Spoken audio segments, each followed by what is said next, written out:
Hi, everybody, and welcome back to the Cadmus Culture live stream. And, we call it a live stream, but sometimes, like today, it is pre-recorded because, we all have busy lives, so bear with us. Every week, I do an article about some sort of topic that has to do with culture, workplace culture, culture in our country, culture in the world, sexism, diversity and inclusion, anything and everything that you may think of as an HR function or something that doesn't apply to you. But of course, as we all know, many of these things are very, very interconnected. So these articles are quick, short blog posts. They're kind of deep dives, usually into something that happened in the last week that was interesting or made me think deeply, and I think is an important part of a cultural conversation to have. If you enjoy this, you can also tune in to our podcast where I discuss culture, all things culture and leadership. And starting next year, you'll be able to find my very own podcast, Culture Hacking with Daniella. Today, the article is called The Semantics of Good and Bad. And if you follow me, you will know that sometimes I get personal, and this one is personal. Here's what happened. I am literally in the process of becoming a published author. I'm writing a memoir. I am becoming a speaker. I have a TED Talk. And hopefully, 2-3 years from now, you will all know my name because my book will be on your bookshelves and you'll be seeing me on CNN, right? That's the hope. So, of course, with that, I know that people have very different opinions, and I should get used to attacks, especially because I am speaking about very, very emotional topics and that make people feel very strongly, very extremely in one way or the other. And I say emotional and I say personal because it has to do with the fact that I am a cult survivor. I grew up in a terrifying religious cult called the Children of God. You can read all about it in some of my other stuff. You can see my backstories. If you follow me on any social media, you can find my popular article that was written about my experience. But suffice it to say, one of those groups that is exactly what you think when you think religious cult.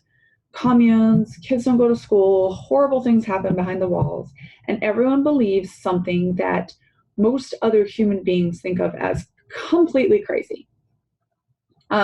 Very easy to point to these groups and say brainwashed, say socialized negatively, say dynamic leader who went off, say thought leadership gone wrong, and this is what happens when we take brand building to the extreme. And all of those things are 100% true. After I left the cult, I came to the US, I got a degree, I commissioned into the Army and ended up doing a bunch of military stuff, which you'll also hear about if you follow me on other things. And, this is another version of an extreme culture, something where you go live in, communes, and you go live in isolation on an army base in training. You go through a lot of mental programming. You believe very intense doctrines.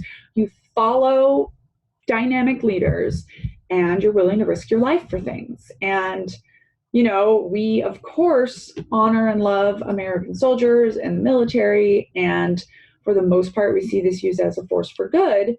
But again, when you boil it down to the bare basics, when you put aside the good and the bad, you can see how there's a lot of similarity. And so essentially my entire life has been about finding these similarities and understanding how this works in group behavior, understanding how dynamic leaders tick, what tools they use, and how it works. And I personally believe that part of the problem for humans' understanding of some of these deeper things to do with psychology, group psychology, or even personal psychology, is our desire to put good and bad labels on everything. And this is exactly why in the medical practices of psychology, they're supposed to try to have as least judgment as possible, even on some things that we consider horrible. But anyways, to bring it back to attacks, last week I was attacked on the idea that I can even use the terms brand building or thought leadership and not get creeped out by it. It's described as cringy, and I was even called straight up evil for my desire to take some of the secrets about group behavior that I've learned and to work with corporate America on how to influence culture, how to build culture, how to create it, and, very importantly, how to change it when we realize that it's gone off track. And, I was in these very personal sort of attacks told that I should be ashamed of myself for, thinking that dynamic leaders can be anything other than evil, or for, concentrating on the exact steps to build a brand and to become a thought leader, which is literally what I want to be. And that is all culty and creepy and gross. And of course, like I said earlier, we definitely should not take all attacks personally, especially for those of us who may be trying to be or who are public figures. But, I did think it was interesting, and I'm always trying to see things from other people's perspective, because I think the most, salient point in all of this is that nobody thinks that they are brainwashed. Nobody thinks that they are socialized. Everyone always thinks that what they believe is correct. Of course you do. That's why you believe it. That is just human nature. But if we're not taking the time to pause and to really, really question everything we think, then how are we really learning from history? How are we really making sure that we aren't being brainwashed, living in a cul-de-sac in Seattle in the middle of America? Well, not the middle, one corner of America, versus the experiences of everyone else around us. So, I posted some things about it on LinkedIn, which is a medium that I like to talk to with people, and had a very interesting discussion, which pretty much centered around, is it true, or is it possible that tools themselves can be evil, right? And I'm now talking about brand building as a tool, thought leadership as a tool, the qualities of dynamic personalities, right, are a tool that leaders can use to become leaders, to get things done. The, culture planning strategy, for example, that you can find at Cadmus Culture to help you think about how to build an organization is a tool. And even with my own strategy, right, which is sort of organizational behavior meets military planning strategy for operations, for solving missions, for getting things done. And it's a way to organize leaders' thinking around building culture deliberately. It is still just a tool. You can take that tool and you can build a completely evil cult with it if you want.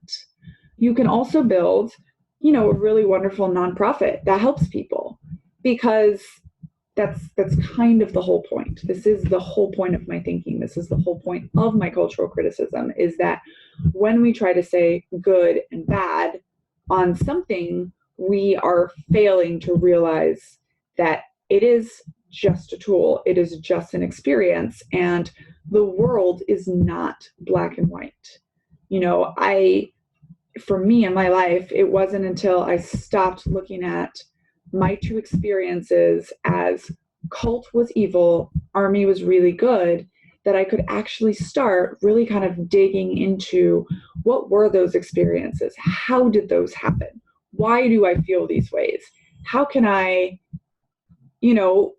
find some of those same things, right? The reason people join cults, the reason people miss going to war is because there are certain things in cults or in a group of soldiers at war that are positive, right? There are things like a community, connection with people, brotherhood, sisterhood, having a mission, having a purpose that human beings want to have. We are driven to find these things no matter what.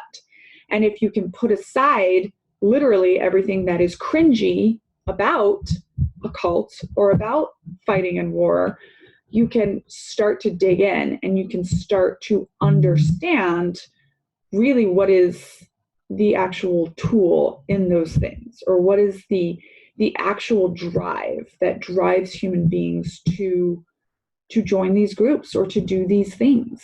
It's, it's so easy for people to be like, oh, cult, that's just wrong. That's just like crazy people or people with no personalities or people that have all kinds of personality disorders that join that. And of course, it's 100% not true. And research shows that nobody is exempt from being pulled in, being influenced, and joining a cult.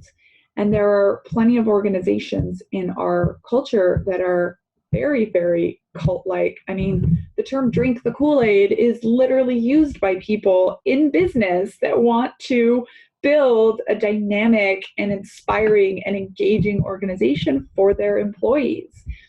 And just because you have those things, by the way, it doesn't make it evil. It might make it less effective if you're more worried about, the emotional experience and completely ignoring operations, but it doesn't automatically make it evil. Evil is not the tool. Evil is what you do with it. Somebody's very interesting reply in the discussion, and, I don't know all of the research behind this, but I do know there has been a lot of research on sort of the Holocaust and Hitler and everyone in general on some of these topics. But she was saying that there's a lively discussion in the medical community about how do we deal with the fact that human beings were experimented on, had horrible things done to them, right, in Germany during World War II, during the Holocaust. However, they unearthed a bunch of medical knowledge that was not known to human beings at the time and is still in use today, and other medical advances have been built on that. And how, from a culture perspective, right, how do we deal with that? Do you literally reject tools? Another friend of mine made the point that a hammer can be a murder weapon, right? You can use it to bash someone's head in. You can also use it to build a house or build even a village, right, that gives people shelter for the rest of their lives. So, do you get rid of all hammers because people have killed people with it? I think the answer is no. I'm definitely not going to say that I know all the answers on this, but I think that it really comes down to the more you understand why it works, the more you understand, right, the example of a hammer, how a hammer works, the less likely you are to do harm with it, and the more likely you are going to be able to use it for something like building a house or doing something good with it. So, in conclusion, that is what I am doing. I, Daniella Mestenek-Young, and I am building a brand around culture. And my book, which is called Uncultured, probably with the word cult in red, yes, is all about that, right? It is all about how I've learned about group behavior, human nature, human drive, because of extreme experiences, extreme negative, sometimes extreme positive, but extreme experiences, both in a religious cult and in the military. And oh, by the way, if you look around at America today, we have a lot of pretty extreme groups. We have two political parties that have straight up entered the world of being extremely opposite from each other, can't talk, can't work on anything together. And it happens, in my opinion, when we don't think about these things enough and we don't engage these questions and we don't talk to people outside of our circle. And, technology and AI is just making this so much worse. And I think it is very important to have thought leaders that are doing these things and that are asking these questions. And by the way, the same thing that I always say about culture fits here. If you are not, leaders in organizations don't have the option of either building a culture or not building a culture. Your options are you building a, culture to your purpose, or are you just building an accidental culture that's completely off purpose for you? And that's the way I say it without using good and bad labels, by the way.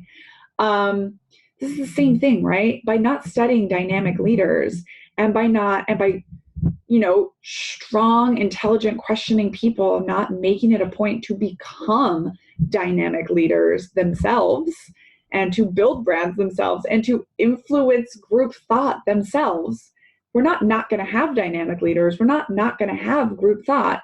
We are just going to have much more negative versions of it.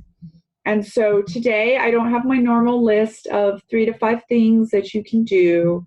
I just really have a challenge, and that is, if you're watching this now or in the future or reading the blog post, stop and think about ways that you have been socialized.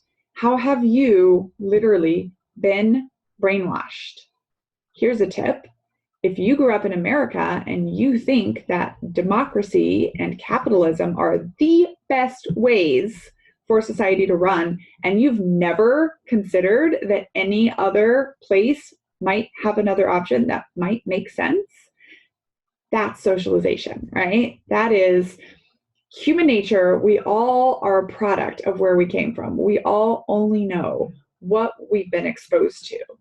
And we all tend to try to put our experiences, especially in boxes that are good and bad and black and white, and think that at the end of the day, we can separate ourselves out from experiences of things that directly happen to us or experiences of things that are happening in the world that directly impacts us.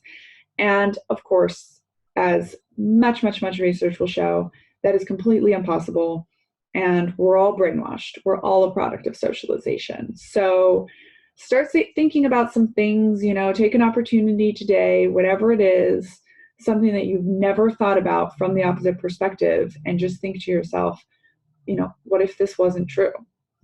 And you don't have to believe that other option, but it's important to take the time to engage with the other side. And please, while you're at it, let me know what you thought about, what the opposite perspective was for you, and engage with me. As always, attacks, comments, friendly or not, and emotional outbursts are always welcome in the comment section. We will do our best to reply.